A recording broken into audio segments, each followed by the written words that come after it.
It's the summer of '98, and in the build to SummerSlam, WWF is beginning to dominate and take over WCW. Are you paying attention to WCW at this time, coming off of your invasion a few months back? Well, we talk about that a lot. I think we were look, we were getting notices. Hey, like we tied them. We they beat us by a little bit. We were getting updates, but I don't think we were paying attention. I think we were just running, and right now we're literally running down the highway to hell. This is the whole month, or maybe 2 months leading up to that SummerSlam, like I've mentioned before, in the Mecca in Yep. Madison Square Garden. So you talk about, and you've always mentioned that you're not really sucked in by the drama or the politics, and you kind of just do the job. Do you Yeah. remember what group of talent there was that may have been actually more into the ratings, or was always talking about what the other guys are doing, or was everyone kind of just trying to do the best they can do? I feel like we were all just running our race. And of course, it's hard for me to speak to anybody else's.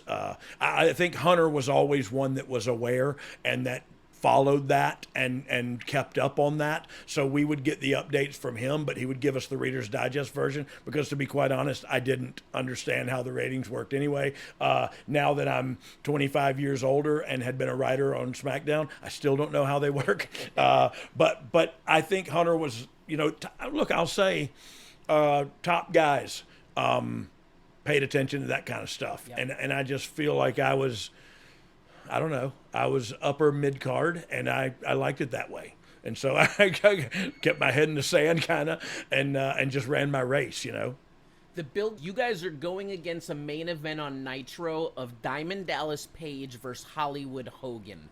Earlier in the night, WCW aired a tag team main event from Bash at the Beach, and it drew a 6.51 rating, which meant it was watched by just under 5 million viewers. But later that night, WCW loses most of that audience as they then tune in for your match. You guys defeat DDP versus Hogan with a 5.95 quarter hour against Nitro's 4.38. And after Nitro ends, the rating grows even more to a 6.82 in the overrun. That night set a new record of combined viewership with a 9.58 rating, 15.6 share, and just over 7 million homes watching. This is a big feather in your cap. You guys put, I mean, just reading those numbers and looking at the perspective of numbers now, it's mind-blowing. Yeah, it is. It is mind-blowing now. But again, and I say this, I scream this from the mountaintops, man. I think the Nielsen ratings are archaic. I think they were for when it was network television, and I think people don't watch TV like that anymore. I think the number is more impressive of today's television show if you see what all they have to watch and what all people are doing. And then if you get that DVR a couple 3 weeks after the live, the next day ratings aren't so bad now. They're doing all right. Like I said before, huge thing like you talked about for the Attitude Era, but I think for now, I think people gotta go easy on the ratings. You know what I mean? Absolutely. I understand the perspectives change. Niche audiences have made the viewership smaller across the board for all industries.